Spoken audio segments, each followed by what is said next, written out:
I was introduced to mindset early on as a way to overcome like my shyness and my reserved nature, and that gave me the confidence to not really give a shit about what people thought. And the other gift that I had was I knew what I wanted to do. I had a pretty clear idea. I remember telling my dad, and we were in Ohio. We never knew anybody. It was such like a wild pipe dream to like write comedy. I told my dad when I was a junior in high school, I was like, "That's what I want to do.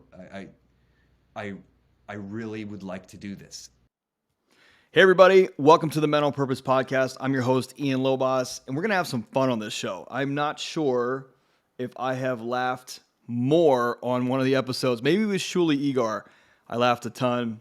And Tommy Breedlove, we laughed a lot. This one, we're going to laugh even more. And it's just a funny episode. And I'm going to tell you right now, you're going to get a lot out of it. So my guest today, let me just start with that. My guest today is Mark Hentemann. And if you don't know that name, Mark is one of the writers on Family Guy since the very beginning. And he's going to tell his story today of the trajectory from childhood through college, through the Letterman show, through moving to LA, through all the different things that he did to hone his craft, practice his mindset skills, own his disciplines, meeting Seth McFarlaine, being a writer on Family Guy, them getting canceled 3 times. We're going to go through Mark's entire life story. And you have to remember, the guy is a writer for one of the funniest shows on TV. I don't care what your viewpoint is on Family Guy. It is one of the most innovative and funny shows on TV. And so you have to understand that Mark's going to bring a level of seriousness as a very successful and disciplined writer on a very famous TV show. He's also going to talk about his failures, how he calmed his insecurities, his anxieties, how he entered the writing room at the Letterman show and was surrounded by a lot of different people and just wasn't feeling as confident, and how he got through that. So there are a lot, and I mean a lot of lessons that we're going to learn today from Mark, and he's going to tell a lot of funny stories, and we're going to have a lot of fun because every once in a while I just think of a new line from Family Guy that I love, and I ask him the origin of it, and he'll tell us about the writing room and what he went through, or if he wrote it, like the mommy, mama, that's him. So anyway, look, here's the thing. We're going to have so much fun on this. We're going to learn so much in this. It's a long episode. Get your pen and paper out. Split it into 2 if you need to. Before we get rolling here, make sure you are signed up and joined the Men on Purpose community on Facebook. We are rolling along at 800 members.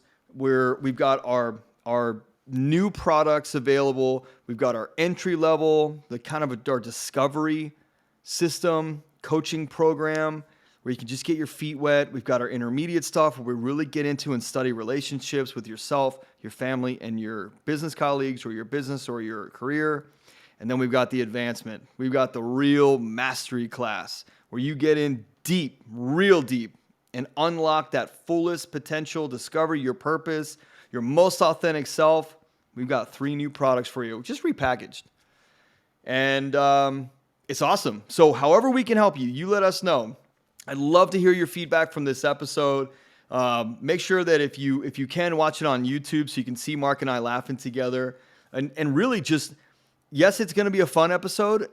Really just understand that there's a lot of serious stuff in here that you can take and apply to your life like Mark did and elevate your life. And then if you need extra help, we're here for you. We've got a ton of products available for you. We've got the free coaching sessions on Mondays and Thursdays. Come on in, ask any questions, bring your challenges. That's in the Men on Purpose community on Facebook. And other than that, we wish you the absolute best in life, and anything we can do to help you, we are here for you. So enjoy the Mark Hentemann episode. Okay, Mark, we literally have gold every time we talk. We've only talked twice, really. And we talked in Park City where I met you. And then last week we had an incredible conversation, and I'm super appreciative just to get to know you better. Now the audience is going to get to know you better. And we're going to dig in deep, man, because like you said off air, you have an impressive resume. And I want to showcase the guy behind that resume because you're not born with success. You're born, you go through some stuff, you fail at a shit ton of it, you succeed at a little bit of it, and then when you find the right formula, your resume looks like yours. Right? That's true. That's it. I mean, there's so many. There was like years strung together where I was the biggest failure out of all my friends. Interesting. Like high school, college, after, or all?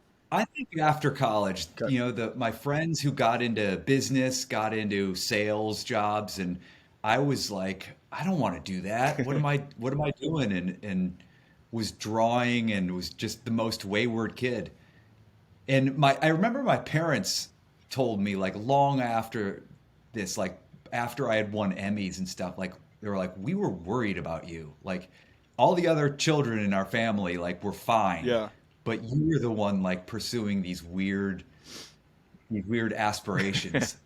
Which is cool. We had no idea. Looking Was back ever on it, gonna it's really cool. Did you have trouble with comparing yourself to your friends and like thinking that you weren't good enough or that you were a loser or a failure because you didn't want to follow in those I felt like this too, and like when you didn't want to follow in those normal footsteps of getting the sales job or this normal thing outside of college, did you beat yourself up about it? Little bit. I mean, a lot of it was I was skeptical of what other people were pursuing. I was like, I don't want to do that. But I remember living in an apartment in New York where, yeah, two of the guys were doing investment banking right out of college. And I think all three of them, one was working they were all like working for like big firms and making, close to six figures right out of college. And I was making nothing. Yeah. Like, I think I had an internship with MTV. Oh, what was that? So when was American Greeting Cards? Was that after college? Yes. So I graduated from college. I got an unpaid internship in New York to work at Unplugged, if you remember that for MTV, Yeah. that show. Acoustics. So I was working for the producer and the creators of Unplugged, but it sounds glamorous, but I never saw the outside of like the supply closet. Like I was organizing videos and logging their library, and getting paid nothing. So I was drawing caricatures on the weekends because in high school I had randomly gotten hired to be a caricature artist at SeaWorld, and I got good at it. Nice. And so I had this like skill. So I would take an easel and ride the subway down to Battery Park at the bottom of New York and just sit out there and draw whoever walked by, see if they wanted to. That was my skill. I could hustle and get some caricature I love it. customers. What? So at a certain point, like where were your, did you have a goal? Did you have this like thing that you had envisioned as something that was going to happen and this vision? Like where was all that when you're riding around? So Yeah. Most people would think getting hired by Unplugged would be, I kind of made it. This big show, that was no joke in the 90s. That was no joke. Yeah. Yeah, that was a little bit of a fluke, but I mean, somebody had like a cousin of a cousin who was working there, and they got me in the door. And yeah, I was working for the producer and the creators of it. It was one producer and one director, and yeah, it was really cool to stumble into that, but it was unpaid. I mean, I had to move up to New York and just burned through all of my savings. I might have had $2,000 like saved up from summer jobs. Yeah. And burned through that pretty quickly. The caricatures, yeah. caricatures. Caricatures. Yeah, caricatures. Did that pay for you to live there all summer? On a Saturday or a Sunday, I could make, $200. That's not $200. for 3 hours or 4 hours down at Battery Park. It's not bad. Wasn't bad. It was like beer money, but I was the cheapest guy in the world. I was the cheapest guy anybody knew. My roommates would say like, we're gonna go to the bar, but Henneman can't join us because he doesn't have two nickels to rub together. What happened after what happened after that? So do you go back to Ohio? You're from Cleveland. Yeah, Yeah. from Cleveland. Yeah, You yeah, go back to Ohio after the internship, or what? Like, how do you start? yeah. When? Let me ask you this: when did you stop and say this isn't it, and start to course correct? When did that happen? Well, when I was in high school, I realized that I really liked comedy, Okay. and I like to draw, I like to write. I was in Cleveland, so nobody knew anybody that like ever made a profession out of that. So it wasn't even it didn't even seem a feasible thing. So I went to college, went to Miami University in Ohio, and majored in something called organizational communications, which still to this day, I don't really know what that was supposed to be. Yeah.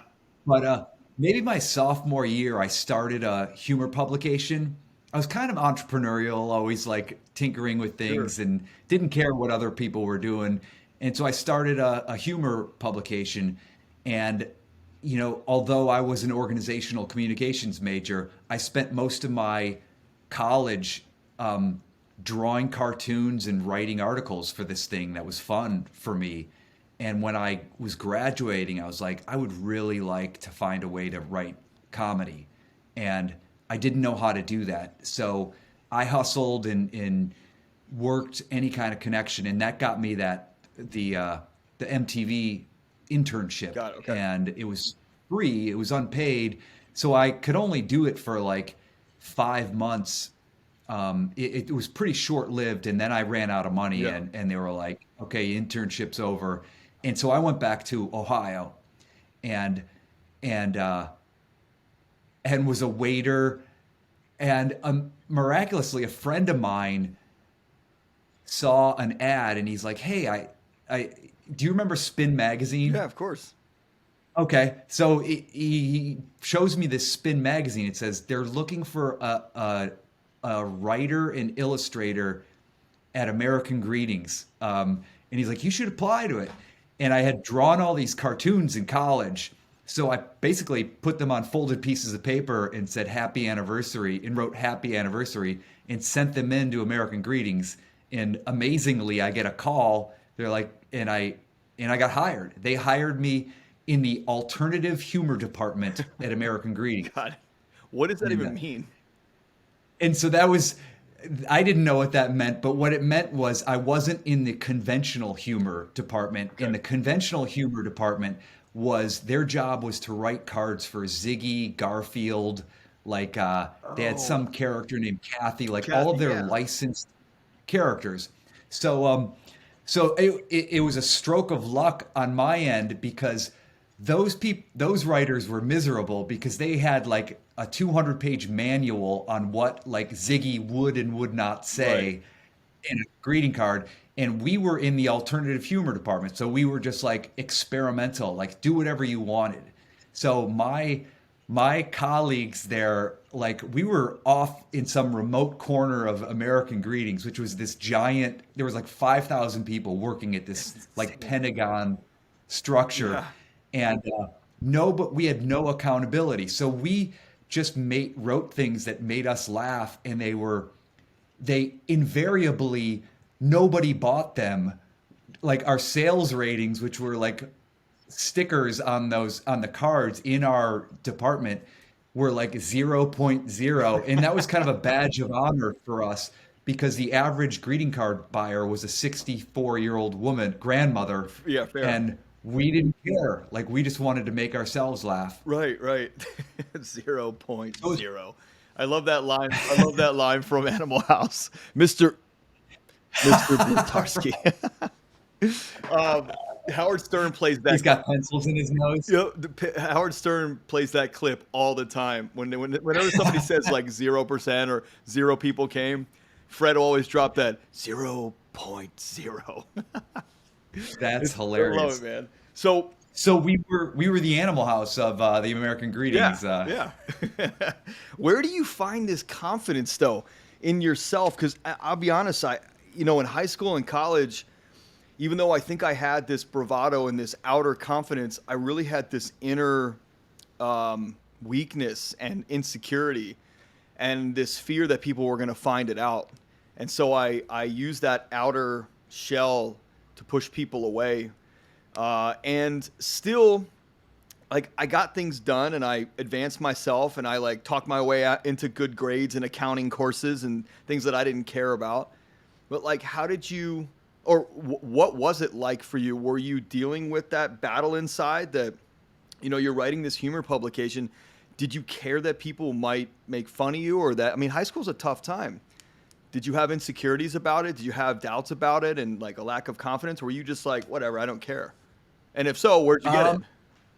Yeah, I think I got so when you were kind of asking this question, I started thinking I was really introverted as a kid, and I don't know. My mom always said like, "Oh, you were our easiest child because like you would just sit in the corner and you could draw for like 3 hours straight." While my siblings, my brothers and sisters were like bouncing off the walls. Right. And I was like, "Well, did you ever think to test me for like autism or something?" And maybe, it was on nobody's radar. Sure. So maybe there was something of that, but I was very shy, and I think I had a lot of insecurity, and I stumbled upon, and this is like a weird sort of just story. I was like walking, looking for like batteries or something in my parents' bedroom, and I found this book on my mom's bedstand, and it was, I think her father gave it to her. So it was like my grandfather, who I didn't know that well. I think he died pretty young, but it was called The Power of Positive Thinking. I think it was actually called The Tough-Minded Optimist. Yeah. And it was the first time I had ever seen any kind of like mindset thing. And I was like this insecure, shy kid. So I picked it up and I took it off of my mom's nightstand and just like went and read the whole thing. And then I read the whole thing again. And then I read it again. And I started like, I was a bored kid with a lot of time on his hands. Yeah. So I had time. Like I would never like embrace that kind of thing now. Now I might not as an adult when Right. you're busy, but when you nothing but time on your hand Sure. as a kid, why not? I tried it. And then a couple months later of like doing these things that I dismissed and thought would be nonsense, I noticed a difference. I noticed a shift starting to happen. Interesting. And I was like, I was getting more confident and I was less insecure. And I think I was introduced to mindset early on as a way to overcome like my shyness and my reserved nature, and and then that gave me the confidence to not really give a shit about what people thought. Yeah. And the other gift that I had was I knew what I wanted to do. I had a pretty clear idea. I remember telling my dad, and we were in Ohio, we never knew anybody. Sure. It was such like a wild pipe dream to like write comedy. I told my dad when I was a junior in high school, I was like, that's what I want to do. I really would like to do this. And to his credit, he said, try it. It's so interesting that like you meet so many people with like as kids they had so many issues and they were all over the place and they were fighting more with their mom and dad and they're fighting this and they're fighting the high school, and like it seems so easy, yet obviously we know that it wasn't that easy for you. We're just painting the formula, right? We're painting the formula. Can you talk about maybe we'll get into this like in your later career. Actually, yeah, I want to go through American Greetings. Like, So from American Greetings, then you go back to New York. Yes. So American Greetings was a dream come true because Yeah. I was basically waiting tables, and then suddenly I get to just sit and write jokes, and we there was people sleeping at their desks, like you took naps whenever you wanted Did to. you guys have like a joke Um, quota or something, or like a card quota that you had to pump out every day? no, that was the thing is there was no oversight or no That's awesome. rules, and so it was kind of a dream job. Yeah. Like the first, so this is probably the first 6 months of being there. Like I couldn't believe it. Like I couldn't believe any company would just let employees do whatever they wanted and like not show up at work if they didn't want to. But then the second 6 months, because I was only there for 1 year, Right.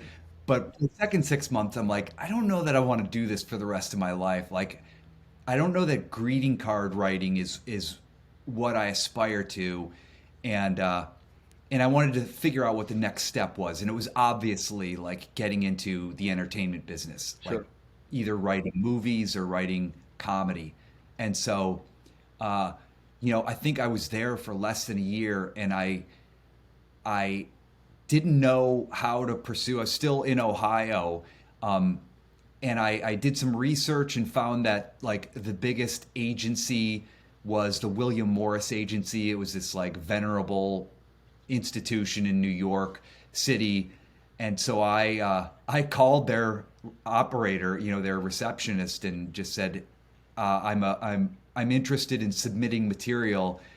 Can you tell me how to do that? Like, because I'm looking to get an agent, and it was, some smart ass New Yorker, like, Yeah. just send it to the mail room and like slammed the the headset down. Um, but I got the address and did exactly what the receptionist told me to Right. do. I stuffed like 10, no, maybe like 20 of my greeting cards into an envelope and sent it to the mailroom. And I remember thinking like, forget about this. I remember the dialogue I had with myself. Forget about this. You're never going to hear back from them. Um, but just do it. You did it. You did it. What you set out to do, and so now just forget about it. But miraculously, I got a call from an agent about a week later, and she told me that she was in the mailroom because she was an assistant and she got bumped up to being an agent, and she had zero clients. And she's like, I looked at everything in the mailroom, and she's like, I liked your submissions. Nice. Everything you sent was funny. And she's like, would you have any interest in, you know, writing for television or film? And I was like, of course I would. Like, what do I do? And she's like, you need to write a spec script and something that demonstrates your ability, and explained a little more. And we hung up, and I started to think about what I was going to write. I was either going to do a Simpsons or maybe do a Seinfeld or something, because it was back in like the late 90s. And I got started, but she calls me back and she said, I didn't tell you this on the phone, but I sent your cards. I forwarded your cards to the Late Show with David Letterman, and they want to meet you. And she was like, how soon can you get up here? And I was like, I'll be there tomorrow. And my mom loaned me some airline miles, and I flew up, and they offered me a job. Dude, see, that's the part it's almost like you don't it's like you didn't know enough to doubt anything. It's like slipstream. Right. It's like, oh wow, Yeah. wow, wow. What could be more pointless than like sending Right. something to a But that's mailroom? what I'm saying. Like inside your head, what I heard was you sent it, like you didn't get discouraged and you were like, well, I'm not gonna send it there. Now I'm offended that this lady hung up on me. You're like, oh fuck, I'll send it. And I'm not gonna worry Yeah. about it. I'm never gonna hear from them. I'm just gonna send it. And then all of And I probably, if I recall, I think was kind of pissed that I had to spend like $1.50 on postage. well, you were a cheap guy, right? That's like Right. but I was like, this, I'm never going to see this $1.50 again. right. I think about Like I remember, I'm a huge Howard Stern fan, and I remember hearing Ed Sheeran on Howard Stern and talking about Okay. his struggle, right? All these struggles. Now, not to say that you weren't struggling, just playing on in parks and sleeping on the bench and like not showering for weeks at a time. Then all of a sudden, one day he wakes up and he's on Jamie Foxx's couch, and he's like, "How the hell did this happen?" And then all of a sudden, he wakes up and he's opening for Taylor Swift, and he's on the phone with her, and she says, "I love your music. I want you to open for me." And like, bing, bing, bing, bing, bing, it just happens. And Howard said, "Well, what was the catalyst there?" And he said, somebody like maybe my dad or my mom told me, like, don't ever have a plan B.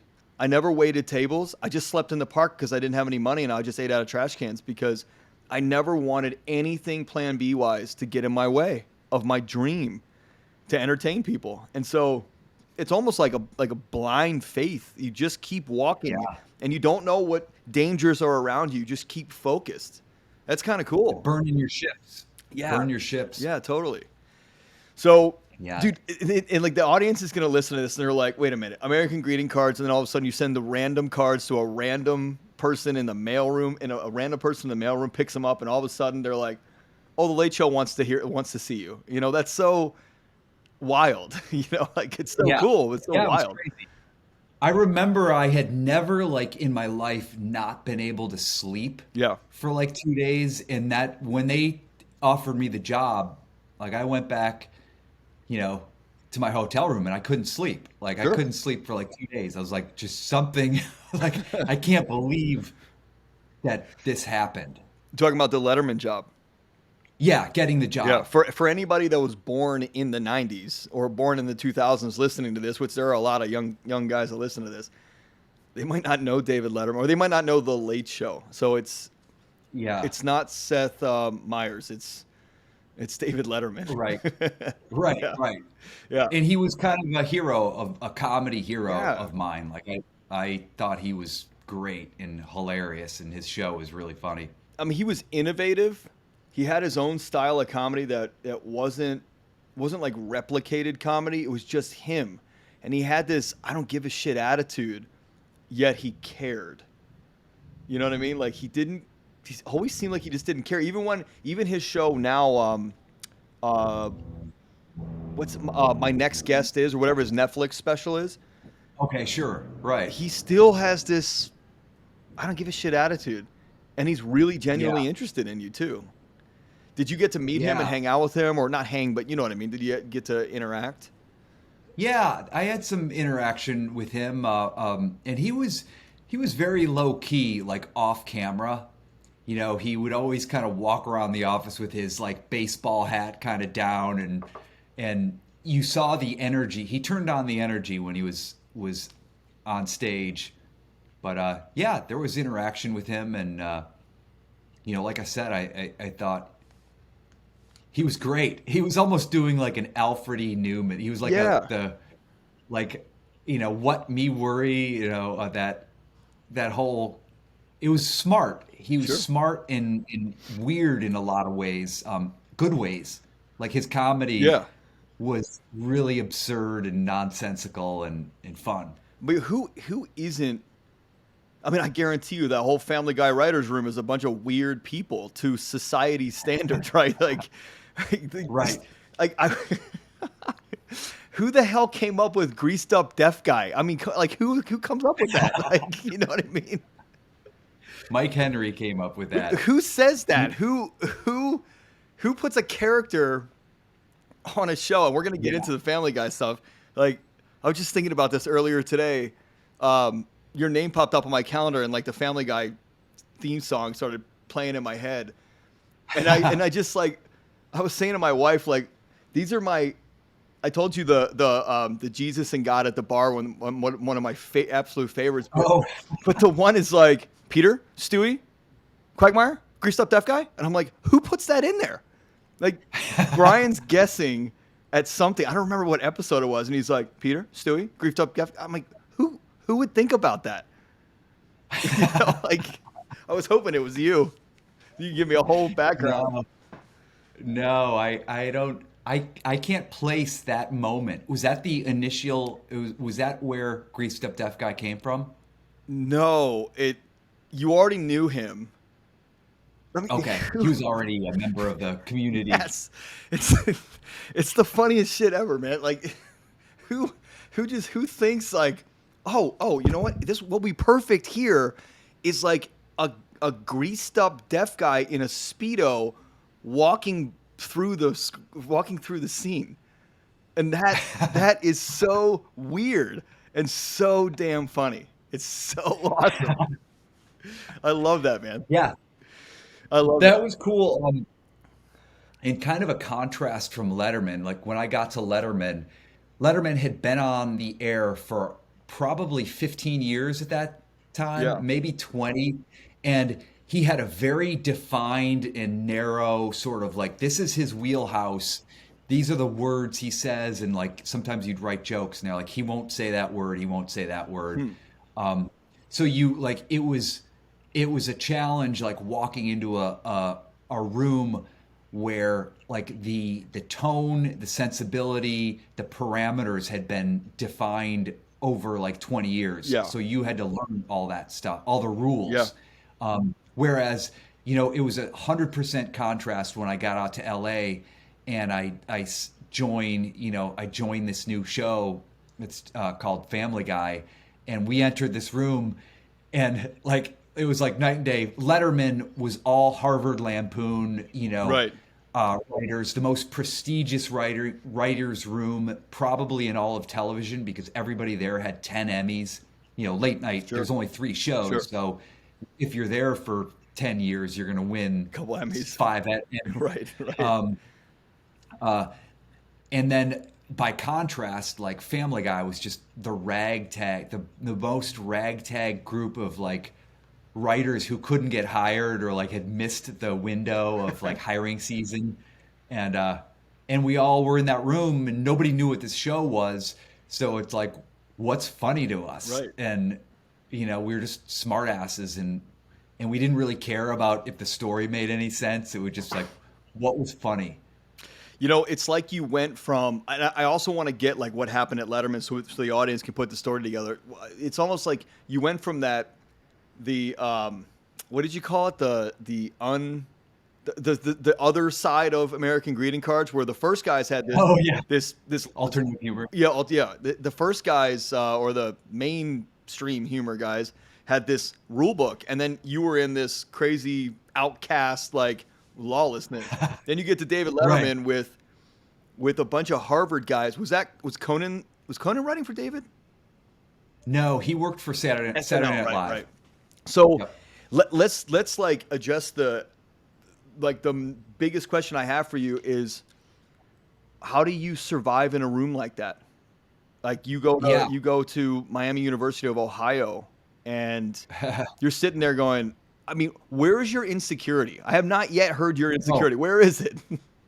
Oh, it was hugely there. Like I walked into that room, it was the most intimidating room. I couldn't speak for like for 5 days, just trying to get my bearings. And these people like had this shorthand and they knew the drill. And I had imposter syndrome. I'm like, I was a greeting card writer a week ago. Right. Like, what are we doing here? How did you get through that? I know a lot of guys go through, myself included, imposter syndrome. How do you, especially in a room like Yeah. that, man? That's a pressure cooker room. Yeah, right. And I'm shy. I'm introverted, and it's hard. It's hard for me to like throw myself out there. So it was tough. It was it was something I had to practice at night and work on. Is like I can't start freezing up and I gotta participate. And there was parts of it that were, there was a couple of shifts. Is like there was stuff in the big room where we were all together, and then other stuff like the top 10 lists were we'd be individually in our office, and that was a little easier for me. Is like you're not getting intimidated by all these guys Sure. around you. You could just kind of run wild. Sure. But yeah, So it was exciting. It was obviously like I could not believe my stroke of luck to get into that writer's room, and I Sure. was always struggling with like, did I belong there? And I didn't think I did belong there. Um, but after about a year, uh, it was in the late 90s, and if you remember that time, it was the talk show, the late night talk Wars. show wars Yeah. between Leno and Letterman and Conan, and and uh, if you recall, like Letterman was slipping Yeah. and he was falling behind Leno, and they fired the executive producer on Letterman and brought in somebody new, and to change things up, they let go all the new guys. Like there was like the old guard who had all been there for 10 to 15 years, and then there was like the six or five or six writers who were pretty new. Yeah. And so we got all let go. And that was, that was a gut How punch. long were you And there? I was there for about 10 months, 11 Okay. months. Okay. Yeah. You were gathering some steam. Trying to get some momentum and build my confidence, and then suddenly the rug gets pulled out. Sure. And I remember I remember walking down Broadway. We were in the Ed Sullivan Theater, and I just like, they brought me in. It was like a 5 minute thing. Like, thanks a lot, but but we gotta let you go. Yeah. Just we gotta shake things up. And I walked out the door. I said, all right, thank you. And I walked out, and I'm like, oh my, just my head was swirling, and just filled with all these emotions, Sure. and what am I going to do, and panic. And I had signed a lease, on an apartment, and it lasted maybe like 5 or 10 minutes of like this swirl of insecurity and panic and anxiety. And then I just said, like, what am I doing? Like, I hate this. Like, I hate this emotional. I'm not this emotional. Right. And I'm like, what am I doing? And I'm like, you know what? Fuck those guys. Yeah. I'm gonna use this, and like maybe I wasn't ready for this, and I'm gonna take this as a, a an opportunity to just turn it up, and I'm gonna go back, and I'm gonna wake up at 6 a.m. and I'm gonna write every day, and I'm gonna grind it out until I'm better than all of those Harvard guys. And I said, I'll work hard, I'll outwork them, and I'll learn everything about comedy, why things work and why things don't work, and know it inside and out. Because I felt like I didn't know television. So I kind of shook it off like within 10 minutes of getting fired. That's so And remarkable, went though. back home. Most people And the would next be morning I woke up crushed. at 6 in the morning. What's Most that? people would be crushed, and they'd go out to the bar and they'd drown themselves out in like the pain and the I'm not good enough, and like we talked about earlier, the blame society that we're in, fueled by media and government and like politicians, and this whole blame the other side, that it's the other guy's fault, it's that guy's fault, it's this guy. Like, how did you not blame? How did you not go, well, fuck those Harvard guys, this is bullshit, man, like just because I didn't go to that school? Like, you know what I'm talking about. A lot of people would have done that. Yeah. Yeah. Well, I did. I mean, I was like, fuck those Harvard guys. Like, and then I started thinking, like, they don't, there's an aura about, the Harvard Lampoon, guys. But I knew the reality was, they're complacent. They're in a Sure. comfortable position. And it's like, while they're being complacent, I'm going to go to work, and I'm going to go into my room. I don't care if anyone's around me.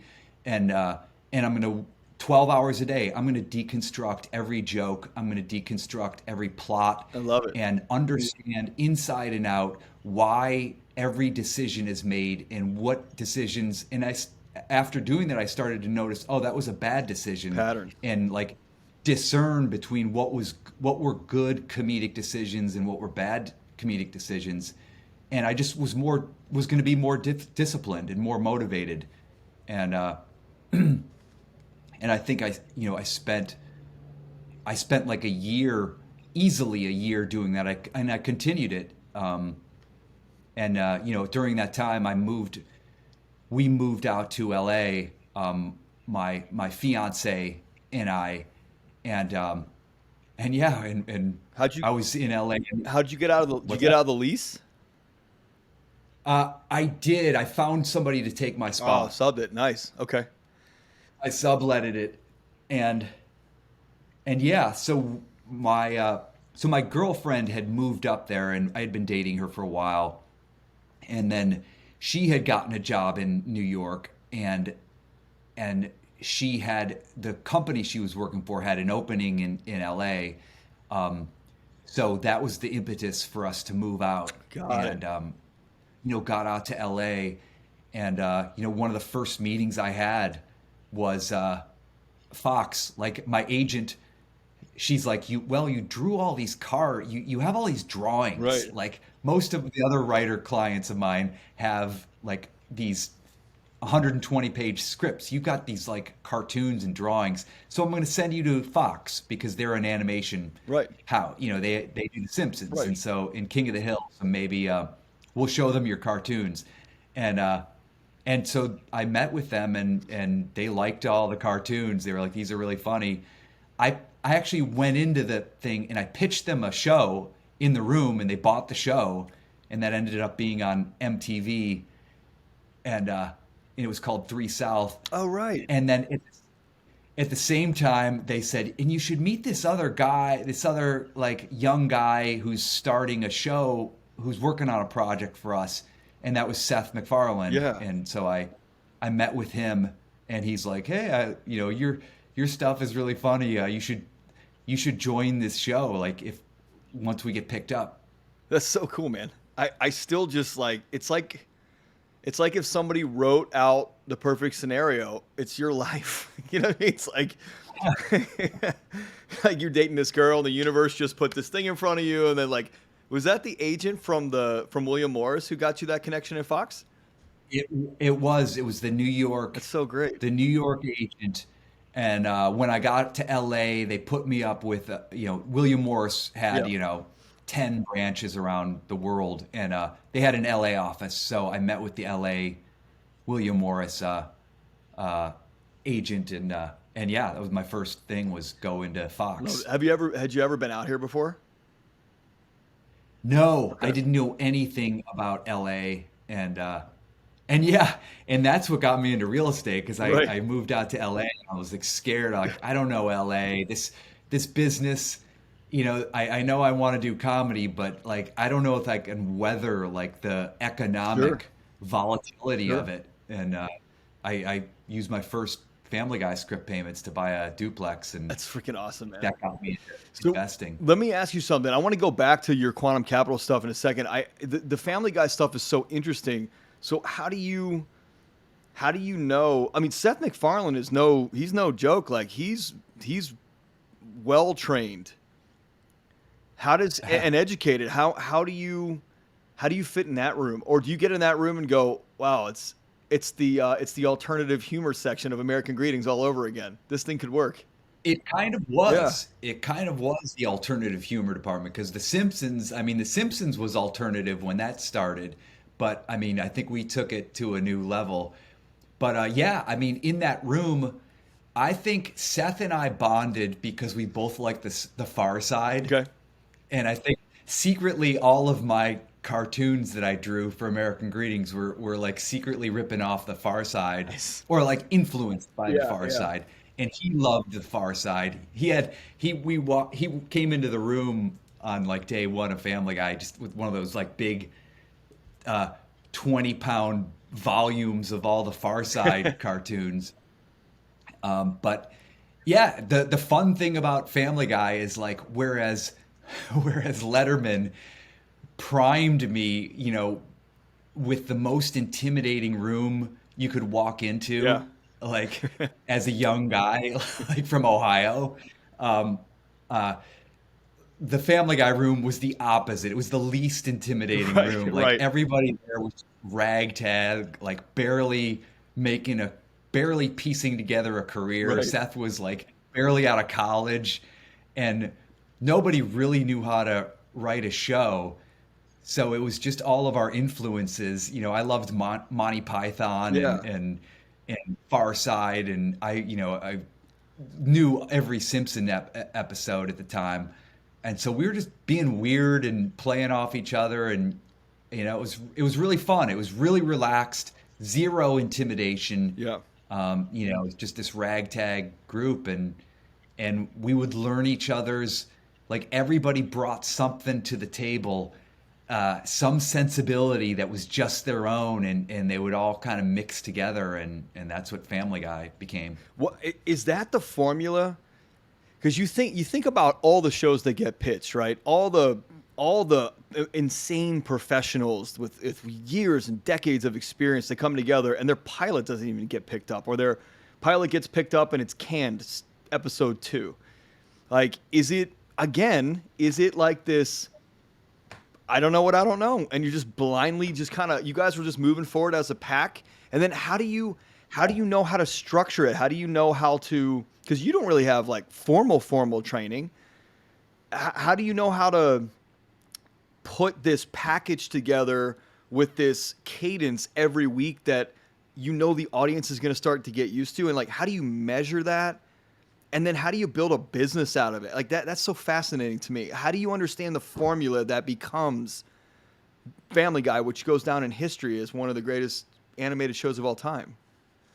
Yeah, well, we didn't really know the formula, and there was one guy in our room who was brought on to be like the adult in the room, Yeah. and he had come off of King of the Okay. Hill, and he was the showrunner, and his name was David Zuckerman, and he kind of was modeling, Family Guy off of Sure. King of the Hill, and wanted to like make sure it was grounded, and I think everybody else besides him in the room resisted that Yeah. impulse. Yeah. Like we wanted it to be nonsense Wild. and non sequitur. And there was a lot of clashes because he was like an old school, like, where's the heart? Why are we doing these crazy cutaways and crazy things?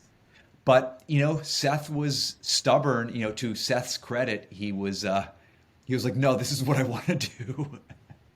And if we're gonna take 3 minutes to like put in like a non sequitur video, we're gonna do it. Yep.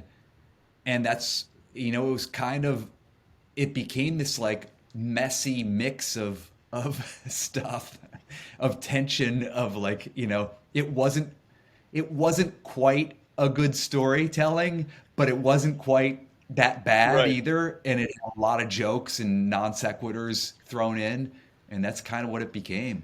So it's the natural defiance, right? It's a natural, and I find this like, I interviewed a lot of people this week on the show, and one of the common elements, regardless of money, right? Let's measure success without money. Without the money piece, every person that has a measurable amount of success has a measurable amount of defiance, myself included. They just do. Stubborn. And like, I remember uh, Seth McFarlaine was on Howard Stern once, and he was talking about these, and I'm sure you've been to one, these parties that he has in like Christmas and July parties where he brings in snow to his house out here. Right. And Howard's like, why the hell would you do that? And he goes, well, because I can. And Howard's like, but who says you can? He goes, well, I just thought it would be a good idea, and I just made it happen. And that was his answer. It wasn't like, I don't know, Howard. I mapped this whole thing out of my head. He's like, I just thought it would be cool, and then it turned into a thing. And that's that level of defiance. Like, it's L.A. It's July in L.A. and you have a snow party, a Christmas in July snow party at your house in the hills. That just Yeah. explains it right there. Like the natural defiance of you leaving the Ed Sullivan Theater and saying, I'm not going to accept that. Like, it's not you turning back around and begging for your job. It's you saying, that didn't mean anything. Like them firing me doesn't mean I'm not good enough. I'm just going to keep rolling. Right. I'm going to practice my crafts. Like, and by the way, I wanted to ask you that. How did you know to like get disciplined and like dig in and start to practice this and break jokes down? Did you learn that from somebody? You model that from somebody? I think it was like a tool. I think it was, it goes back to, me being 8 years old and finding these books on mindset. So it was somewhere in my brain, it was like, yeah, that's what you do in these situations. You don't fold. You don't, second guess yourself. You just go to work. Yeah. It's time to go to work. I love that, man. That's so And clear. That's so clear. yeah, it was. And it made sense to me too. Because there was a way that I was like coming out of the theater and I was like, I didn't deserve to get this in the first Sure. place. And now I've got to earn it. And am I gonna go back to Ohio with my tail between my legs, or I'm gonna my answer was like immediately, no, I'm gonna work. I'm gonna put in the work. Sure. And I'm going to work harder than anyone else. That was one thing that I knew I could do. I could Sure. work harder than I saw that room. I saw they went home at 5 o'clock and went to the bar. I'm not going to do that. I'm going to wake up, earlier than them and write later and deconstruct everything. Yeah. You know what's interesting is I want to put this into context for the people, especially the younger guys listening. What you're talking about is not the hustle culture. What you're talking about is time on task. It's not just hustle and grind. Because hustle and grind can spin your wheels in the mud. What you did, it sounds like to me, is you knew that you needed to put time into your craft. Yeah. And so you were just using the morning and evening hours to put more time than the rest of those guys would put in. And you honed your craft Yeah. faster. That's a great Yeah. lesson in I life. think I was aware of the 10,000 hour, Yeah. idea. And I was like, I didn't put my 10,000 hours in yet. And I have to do that now. And whether I'm sitting here unemployed, whatever my job situation is, I got to put in those 10,000 hours. You're a smart guy, man. He's a young guy. Like that's not common. It's not common at all. I talk to a lot of young guys that they're crushed, they're decimated, they're comparing themselves to others and they're losing their minds. So here's the thing. We're talking about Family Guy, and there's so many places we could go with this. Like you and I could talk for probably 3 hours just about Family Guy stuff. And I already feel myself like being uncontrollably laughing at random shit. So it's not that type of show. And can you give one, for people listening, they're going to be like, Ian, you have an inside track into the back end of Family Guy. Why didn't you ask these questions? There's 50 million questions I can ask. Just give us an idea of what it's like behind the scenes. Take people into the writer's room and how you guys created the characters. And like, we already know the randomness of the non sequiturs and the flashbacks and the, like we talked about earlier, a greased up deaf guy running through the scene randomly. Dude, that cracks me up, man. That cracks me up. But your sense of humor, Seth's sense of humor, the other sense of humor of the writers, I mean, none of it makes sense as a formula for a massive success. And it worked like unbelievably well. How is that? Like take us into the writer's room or the creation. Sure, and it worked after failing a couple times in a row. Like, I gotta say, when I first met Seth and brought home the VHS tape of his what the 2-minute, 3-minute version of Family Guy was, I was like, this is never gonna last. Right. Like The Simpsons does this so much better. Right. How is this show ever going to compete with The Simpsons? Something at the caliber of The Simpsons. Right. But we went in, what was it like I mean, like I said, it was a humble room, compared to the prestige of Letterman. Sure. And so, we didn't have any expectations. There wasn't much ego, I don't think. I think everybody just fed off each other, and we didn't really know if this was going to last, so we were just having fun. Yeah. It was what's going to make us laugh. And Seth was new enough, like he had never run a show before, so he didn't learn any rules of like show running and structure, and he actually bristled at at the elder people in the room who were like, "Oh no, this is how you tell a story in sitcoms," and it was like, who cares? Like, we don't. He was stubborn, to his credit, he Sure. was stubborn enough to say, "Who cares about that stuff? Right. Nobody cares about the story. It just has to be funny." And Is there any battles that ensue? Because like Seth seems like a calm, easygoing guy, but I see like there's a rage behind there in some capacity. Does he ever get so like focused and sure about this thing that he's willing to battle you over it, or is he cool and just kind of let everybody put their words in and then rolled with what he thought the best was? I think a little bit of both. I think he didn't know. I think he was open as to what Family Guy could be. Yeah. But I also know that his partner at the sort of the helm of the show, was brought in as like the elder statesman who's gonna like guide this young, Yeah. this young kid basically. And Seth didn't like that relationship, so Seth pushed back, and Yeah. he was like, "No, this is, I don't want this to be another like King of the Hill." Yeah. And so there was tension and there was stubbornness, but I mean, maybe it was off a lot of other people's radars just because it Sure. was like we were like I'm thinking of this. I had this dumb idea in my head, and I want to get it out there, and someone else would pile on that and take it to an even dumber level, Right. and we'd end up doing it. And Seth was like, "No, I want to do that." Right.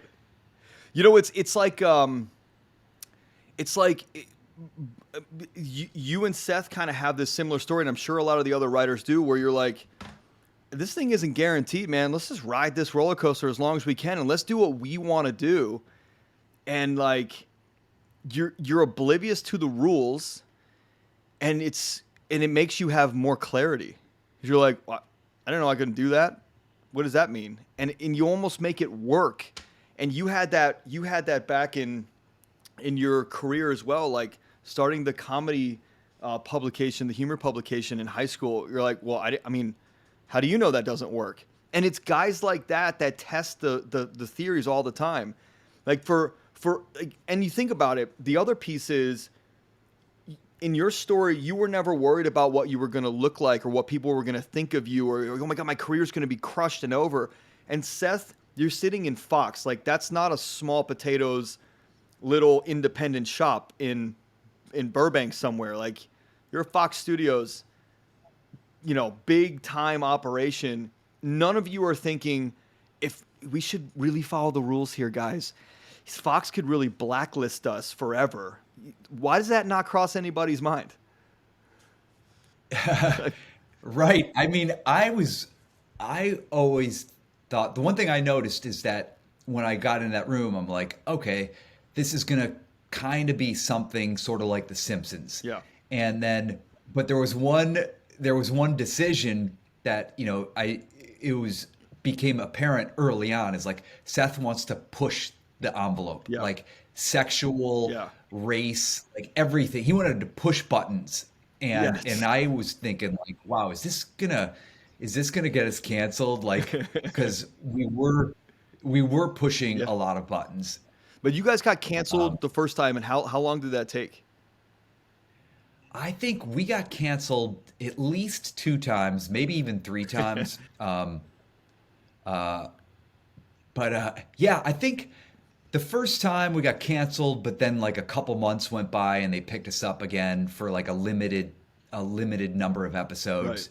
Then I think we got canceled a second time, and then the third time was where we were off for 2 years. How do you hold faith?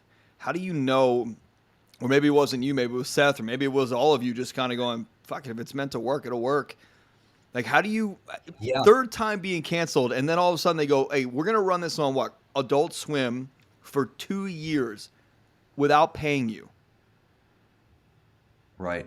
Like, how do you Right. have faith in that? Well, that was like miraculous, that Adult Swim thing. But yeah, I remember the day when it was the third time we got canceled, and we were standing. I was standing up in the writers' room, and we were kind of like gathering stuff up, and we were like, well, and I think Seth made the comment. He's like, well, we tried. Now one of you guys figure out a show, and we'll do it. We'll try it again, and I don't have to be the leader of the next version of this, Yeah. but we had fun, and we kind of went our separate ways, and I got a job on another show, I think two other shows, and then so and kind of forgot about Seth. I would or forgot about Family Guy. I would see Seth, like we'd go out to bars or something, Sure. or grab food and stuff, but otherwise we were all kind of moving in different directions. And um and yeah, what you commented about is the credit goes to this guy who was chairman of 20th Century Fox back then. His name is Gary Newman, and when Family Guy got canceled, he did the unprecedented thing of he offered Adult Swim, which is one of our competitors, that's Comedy. Sumner Redstone's Oh, yeah. Yeah. Cartoon Network. company, Cartoon Network.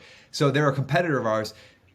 Gary Newman offered Adult Swim all of the episodes of Family Guy that had been produced to that time, and I think it was, I don't know, maybe 50 episodes at that It's a time lot. were had. And he said, you can air these on Adult Swim, and for free, no charge. Go ahead, and if they do anything in the ratings, we'll have a conversation after a year. And that was it. God. And kind of unfathomable that he just gave it away Yeah. to a competitor. Yeah. Um, but but what started to happen is that was, ironically, maybe it's some sort of poetic justice. I never thought of it that way, Yeah. but like it was, those were up against Leno and Letterman and Conan, and at the 11:30 time slot, and Time Magazine ended up running an article about how amidst these talk show wars that were high stakes for the major networks, Fox's reruns of a canceled show, Family Guy, were beating them all in the ratings. It's so great. Like, and then they came out on DVD because DVDs were kind of big Yeah. and new thing back then, and Family Guy sold more DVDs than any other show, and it was a canceled show. So these things started to conspire in our favor, and it was clearly catching momentum, and miraculously we start hearing. I remember first it was from Seth, and it was like, hey, they might bring us back, and I remember being like, oh, poor Seth, like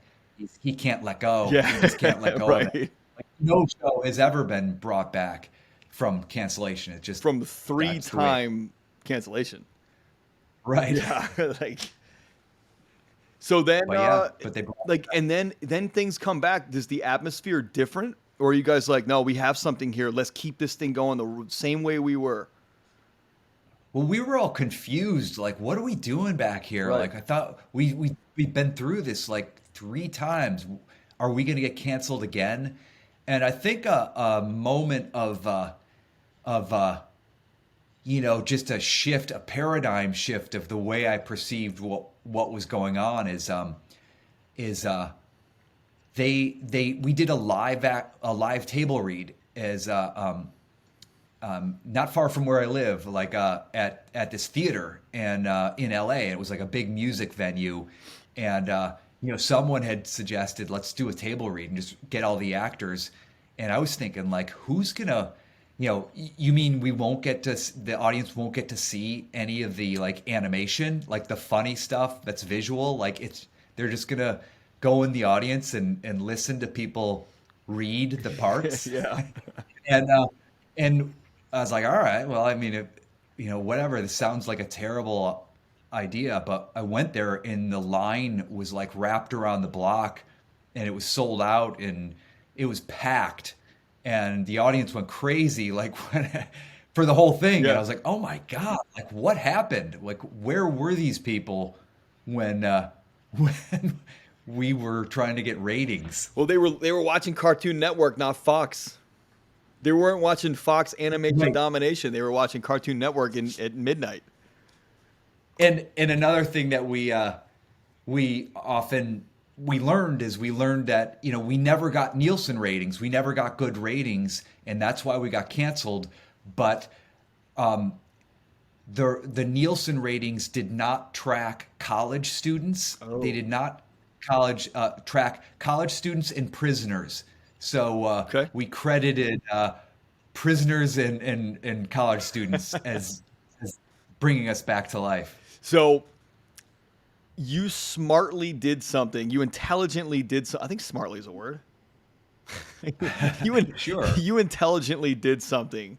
Dude, I saw a meme the other day. Remember Quagmire's cross-country road trip in the RV, yeah. the Winnebago? Right. I remember. This is the shit that you guys were so smart with. The thing, you see the whole Winnebago, and Quagmire says, "You mean want a bango?" And then it cuts to something and cuts back to Quagmire, and you hear somebody, I think it's like Lois or somebody who says, "Quagmire, doesn't country have an O in it?" And he just cuts to Quagmire's face and he goes, "No, not this one." That's like, what the... That type of humor I fell in love with. I told you I bought every season I possibly could at Quantico Base in Virginia when I was quarantined there for 16 hours trying to get to the FBI training center with a big boat. And that's all I had to do. And I bought these things for like next to nothing, and I just went through them and just started memorizing every line. I thought it was so damn smart, man. And then I would fight with people and argue with people like, how can you not think Family Guy's smart? Just the edginess alone and the crafting of those jokes alone. You could tell that there was really smart people in that room. That wasn't just crude humor. That was very well crafted. That's funny you say that because I mean, we thought a smart show was The Simpsons, and The Simpsons was another like Yeah. Harvard writing staff, Sure. and we didn't have Harvard people. We now have a couple, but back in the day, like No. yeah, The Simpsons was the brilliant show, Sure. and we were the ugly stepchild. But so intelligently back then, you realized like I've got to do something here. One, LA is very expensive, and two, like I've got to be smart with my money because you had experienced up down, up down, up down, up down. What drove you to buying your first investment property here? Was it just the intelligent mindset that you need to invest, or that you wanted a house hack, or what was it? Did you live in one of the duplexes? I did. Okay. I lived in half of it. Yeah, it was coming out to LA. It was I don't know LA. It's this strange, expensive city. And I was in this volatile business. Like growing up, I had never known anybody that had ever made a career out of anything like this. So to me, it was not really a feasible long-term Sure. job. I had just had some luck. And then also, like when I was in New York, after post Letterman, like I would bolt awake in the middle of the night, panicked over how I was gonna pay my rent the next month, and it sucked. Like that kind of anxiety, that Sure. like that. And when I got out to LA, and like I know even less about LA than I did of New York. Yeah. And, and I'm on these like shows that are getting, I guess I was just moving out to LA and I got hired on Family Guy. And I didn't think Family Guy was going to last when I first got hired Sure. in that writer's room. I was like, this is going to last like a few months and then they're going to cancel us. So with my first couple script payments, I was like, I need to do something like, how am I going to survive long term without that sort of lingering insecurity, that lingering anxiety? Sure. And I kind of thought, I talked to a broker and she was like, you should put your money towards a mortgage rather than towards rent. And I was like, are you kidding me? Like the last thing I want is the obligation of a mortgage Sure. from what I've gone through, like in terms of feast or famine. But I did say, like, if you find something that would be the best investment I've ever made, I'll do it. Yeah. And miraculously, to her credit, her name is June On. I barely knew her at the time, but she called me like 2 weeks later, and she's like, "I found the property you need to buy. It's this value add duplex in a good neighborhood, in a very up and coming neighborhood." And I went and looked at it. And I was like, what "Okay." neighborhood? Larchmont Village. Oh, okay. Where? Yeah. Yeah, where I live not too far from there Yeah. now. And I mean, I didn't know much about real estate, but at least I knew, like, I could see, all right, this neighborhood is on the upswing. Like, Sure. it's really cool. You could walk to this village. And then I looked at the property and it was like, this is cool architecture, but totally overrun, Yeah. overgrown, neglected. And I was like, all right, I get the idea of like, yeah, you fix it up, you put some money into fixing it up, you clean up the landscaping, and maybe you ride the momentum of the area and those three. So I didn't, beyond that, I knew nothing. So I didn't know any numbers. And yeah, the property was listed for $379,000. There were 15 other bidders, Damn. other buyers. Still back then. And still back then, Wow. this was in 1999. And I ended up winning the bidding war at 400 and paid $435,000. So roughly 55,000 over asking. Wow. And I thought I had just made the biggest mistake of my life and it was gonna bankrupt me. Right. Like, what a horrible thing. And moved in, tried to embrace it. Mike Henry was my first tenant, and Nice. he's the voice of Cleveland Yeah. and Herbert and Consuela. And he made fun of me for being a landlord, and I threatened to evict him all the time. Uh, but that's when I thought I had made a mistake with this duplex, and I just thought, like, I got to learn. I didn't learn before buying. Now I've bought this thing. I own this thing. I've got to learn. And Right. so I, read books, read every book I could on real estate, and I loved it. And I didn't love it maybe for the intellectual, but I loved the return. Yeah, of course. Like, I sold it. I sold it 5 years later. I had overpaid at 435,000 and sold it for 1.27 million. Damn. And I was like, oh my God, this is what I have to do with all of my money. Yeah. So you became an addict. How are you not freaking out? Like, again, man, this goes to show you didn't know what you didn't know, so it couldn't scare you. You were walking this path, and all the scary shit, you were blinded to it because you didn't know. This is like the story of your life. Right. Like, you just kept this Right. focus, this intense focus, and you didn't pay attention to all the shit around you, which is a good thing. Yeah. A really good thing. Yeah, but I mean, I remember that roller coaster ride Sure. of the bidding war. Like, I think it was 2 weeks straight, and every single day I dreaded waking up in the morning because, like, I knew I was gonna call June, my broker, and she was gonna say, "You've got to go up another $10,000." And Right. I'm like, I do not want to go up another 10,000. I went up another 10,000 yesterday Right. and the day before that. Like, when is this gonna stop? But she convinced me to stay in Yeah. bidding, and I did, and I won it, and I was like, oh my God, what have I just done? Love it. But yeah, so it wasn't all confidence. Right. It was like, oh shit, Yeah, what did I and just do? But you know what's yeah, interesting and that, is like you then dig in. Like you take the fear and the fear of the anxiety. I know what it's like to, to not have cash and be like, what the hell's going on? Like you were talking like that. I don't want that anxiety that I had when I lost my job at Letterman. Like I didn't want that. Yet you counterbalance that with the anxiety of the unknown of buying a piece of real estate for much more than you should have technically. This right, market is right, very forgiving. But like, and it's interesting because when I talked to Jamie Gruber, and he was just like singing your praises, he said you got to talk to him, man. You're an LA guy. He's an LA guy. Like I said, Jamie, I don't know anything about investing in LA, and I'm an experienced real estate investor, and I've got plenty of successes and failures under my belt. I really don't know how to invest in LA. And he goes, you got to talk to Mark. And I said, all right. So like. And then like so you just kept rolling, right? And you kept this thing going, and then Quantum Capital, how did you build your own fund? yeah. I mean, it became literally when I sold that duplex.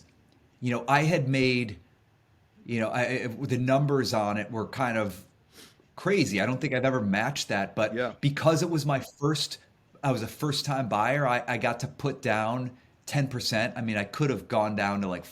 4%, but I put down 10%, and I think I made $835,000 Damn. off of a 40 $40,000. 44,000 was my down payment, and I made like 2,000% on it. And then not only that, but I was able to take the owner occupy married tax credit. So the first 500,000 was tax free, Right. and then the remainder of it was 1031 exchanged into two more properties. Love it. And I think I split it into like a fourplex and a 12 unit. And I was off to the races. I'm Yeah. like, this is exactly, I found what I'm going to do. Like it was up until then, whenever I had money, like stock market was confusing Yeah. and boring Yeah. and just slow. This is it. Like this is this is my investment, and I can do just this and repeat Sure. over and over and over again.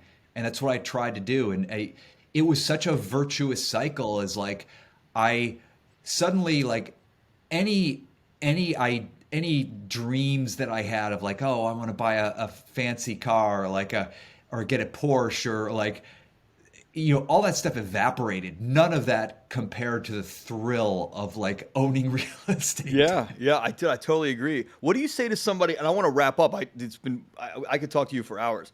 Um, what do you say to somebody that like somebody like me, who I've owned a couple $1 million worth of real estate, and I had a partner. I was telling you last time we talked. I had a partner pull the rug out, and in a $2.5 million portfolio, like just went down the tubes, and it took me a long time to pay that much, like, $800,000. Took me a long time to pay that back to investors who were Yeah. swindled by this partner, and it made me question my ability. It made me question my skill set and my eye for detail on the numbers and the partnership, and like, so I haven't invested in real estate in 2 years, and I know I need to get back into it. It's just, what do you say to someone that hasn't had, let's just call it overall your luck with real estate, or your Yeah, no, how does totally, someone just totally. It keep was going when they get smashed? right. I mean, I had the great fortune, and I can't undervalue that enough, is that like having a good first experience Yeah. gave me the bug for the rest of my life. And I think having a bad experience, is a totally different, it's something to overcome. Haven't you had a bad I experience? mean, what's Haven't that? you had a bad Have I- experience? I have not had, honestly, I have not had a bad experience in real estate. I've had challenging Sure. things, but I don't think I've ever lost money on a deal. I mean, I hate to say the Sure. only thing I lost a huge amount of money in private equity. My brother convinced me to invest in this company, Yeah. and lost like $550,000. That wasn't your And wheelhouse, right? So is the lesson stay in your wheelhouse? stay in my wheelhouse, and Yeah. maybe not, the experts aren't the experts you think, like, Sure. I just kind of like licked my wounds, and am like, stick with what I know. Right. And I know, I'm careful. Maybe at the beginning it was luck in real estate, but I was always aware of, like, maybe I got lucky. Maybe I got lucky. Sure.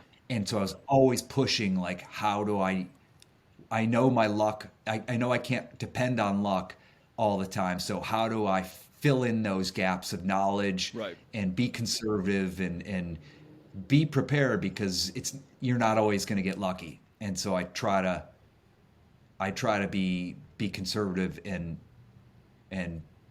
you know not need to depend on luck. Yeah, I do that. That makes perfect sense. So tell us about just fill us in, like, as we're wrapping up here. Fill us in on Quantum Capital. I mean, I could go back and ask you so many questions on Family Guy that I just personally want to know, and I will. Next time, whenever we meet for a coffee or a drink in Larchmont, I'm gonna just run a recorder and we can publish that.